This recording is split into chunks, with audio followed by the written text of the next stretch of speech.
Hi. You cannot stereotype the children even when they are using behaviors that you have witnessed before. This is a new student and should be treated as an individual. So if a child is kicking or pulling hair or using bad language, you can't say, "Oh, I know what this is all about." This is a new student and needs to be treated as an individual. As much documentation or data as possible should be taken, and it's best if it can be collected in various situations, one being outside of the classroom and with another teacher if possible, or a volunteer, or if they're art, music, PE, just to see if these behaviors continue in other environments or is it just something that's occurring in the classroom environment. Also, as a teacher, you need to go home and kind of reflect on, or at the end of the day, reflect on how you behave with the student. What are your reactions? What are your feelings towards the student? And are they possibly interfering or assisting in the behaviors that the child is exhibiting?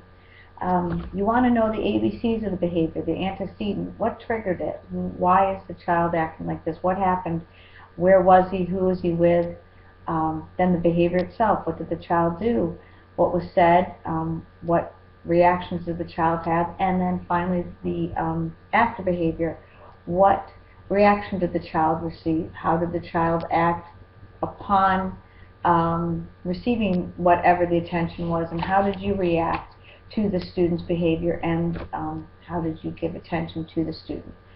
I think short-term goals are easily obtained and a very necessary part of a long-term goal plan, especially when you're talking about behavioral intervention plan, because you want the child to have some type of positive outcome or some kind of positive steps along the way.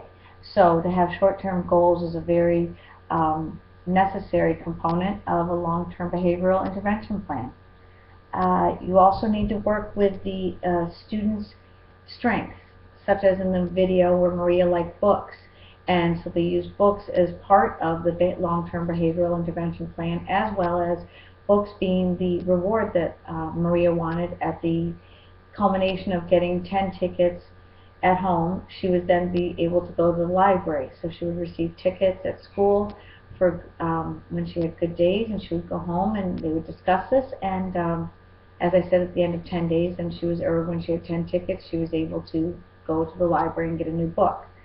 An extinction burst is when everyone involved stops paying attention to the behavior that initially was causing the problem. The student may have stopped this behavior and then at some point realized, I'm not getting attention for this behavior anymore, I'm going to start it again. I'm going to actually kick it up a notch. Now I'm going to really start misbehaving and getting that reaction I used to get.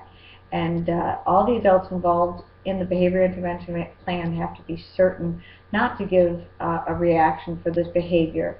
And the student, it may take some time, but the student will realize that they are no longer going to receive the same reaction that they did for the behavior, and the behavior will, as the name says, become an extinction burst. It will go away. Thank you.